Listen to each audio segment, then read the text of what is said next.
MP সাহেব বলে আমার হলো আইন বানানোর কথা, এই ছোটখাটো কাজ তো আমার করার কথা না। একটা হলো ধর্ম থাকলে হলো ক্ষমতা থাকে না, ক্ষমতা থাকলে ধর্ম থাকে না। ধর্মভিত্তিক দল যেগুলো, সেগুলো হয়ে যাচ্ছে ক্ষমতার পাগল। ক্ষমতা ভিত্তিক যে দলগুলো রয়েছে সেগুলো হয়ে যাচ্ছে ইন্ডিয়ার পাগল। তো বাংলাদেশে এই যে সংকটটা রয়ে গিয়েছে, যদি কোনো ভালো মানুষ হয় তাহলে রাজনৈতিক ভালো জায়গায় সে যেতে পারে না, ডিসিশন মেকিং প্রসেসে যেতে পারে না। আর যদি কেউ খারাপ মানুষ হয় তার থেকে আমরা ভালো কোনো ডিসিশন আশা করতে পারি না। এই যে একটা জগাখিচুড়ি বাংলাদেশের অবস্থা, এই অবস্থা থেকে উত্তরণের জন্য আমাদের সামগ্রিকভাবে রাজনৈতিক যে সংস্কৃতি সেটার পরিবর্তন ঘটাতে হবে।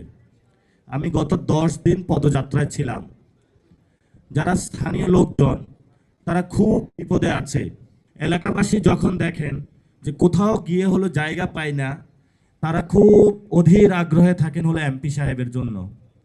এমপি সাহেব হলো নির্বাচনের আগে যে সিমটা ব্যবহার করেছেন ওইটা আলহামদুলিল্লাহ আস্তে করে বন্ধ করে দিয়ে ঢাকায় তাদেরকে পার্লামেন্টের আশেপাশে মানে কিছু ছোট ছোট ফ্ল্যাট দেওয়া হয়েছে, ওইখানে হলো মোবাইলটা বন্ধ করে একদম বৃষ্টিতে তারা ঘুম দেয়। তো আমি কয়েকজন এমপিকে জিজ্ঞেস করলাম যে আপনাকে এলাকার মানুষ খুঁজতেছে, আপনি এলাকায় যান না কেন? কারো যদি খুব ছোটখাটো অসুস্থ হয়, জ্বরও হয়, তাহলে সে এমপি সাহেবকে খুঁজে। এলাকার মানুষের ভয়ে আমি আর এলাকায় যাওয়ার সাহস পাই না। এমপিরা হলো ঢাকায় পালায়ে থাকে। তারপর এলাকার মানুষকে জিজ্ঞেস করলাম যে এটা তো এমপির কাজ না, এটা হলো একটা চেয়ারম্যানের কাজ, মেম্বারের কাজ, উপজেলা চেয়ারম্যানের কাজ। বললো যে উপজেলা চেয়ারম্যান নাই। আমি বললাম কই গেছে? বললো যে আওয়ামী লীগের আমলে পালায় গেছে। বললো চেয়ারম্যান কই? বললো চেয়ারম্যানও নাই। মেম্বার কই?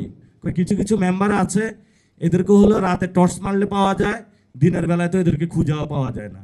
বাকি আছে আমাদের এমপি সাহেব। এখন আমরা সবাই মিলে এমপি সাহেবকে ধরতে হবে। এমপি সাহেব বলে আমার হলো আইন বানানোর কথা, এই ছোটখাটো কাজ তো আমার করার কথা না। কি আতিক ভাই, আপনারা এই ধরনের বিপদে পড়েন? ভালোই পড়েন। তো বাংলাদেশের যদি আমরা সার্বিক অবস্থা, এই যে জনগণের একটা চিত্র আপনাদের সামনে তুলে ধরলাম, পুরো বাংলাদেশের সিস্টেমগুলো একই চলতেছে। এবার যদি আপনি কোনো অফিসে যান, পায়ের উপর পা তুলে বসে থাকে, তো তাকে দেখে মনে হয় মুম্বাইয়ের কোনো মাফিয়া গোষ্ঠীর প্রধান। যে এমপি সাহেব 20 কোটি টাকা নির্বাচনে খরচ করে গেছে, এই 20 কোটি টাকাও তুলতে হবে 5 বছরে, প্লাস আগামী ইলেকশনে আর 50 কোটি যে খরচ হবে, মোট 70 কোটি টাকা এখানে মাদক বিক্রি করে ব্যবসায়ীদের থেকে ধমক দিয়ে নিয়ে এসে খাল খনন করে মাটি ভরাট করে যত ধরনের এই কাজ আছে সবগুলো নিয়ে এই ইকোনমিক সোর্সগুলো থেকে আমরা যদি 70 কোটি না তুলতে পারি, তাহলে আমার হাওয়া ভবনের টিকিটটা বন্ধ হয়ে যাবে। আগামী ইলেকশনে আমি হাওয়া ভবনও টাকা পাঠাইতে পারবো না, গুলশান অফিসও পাঠাইতে পারবো না। আবার এই ছোট পাতি নেতা তো বাকি হলো আছেই, স্থায়ী কমিটির সদস্য।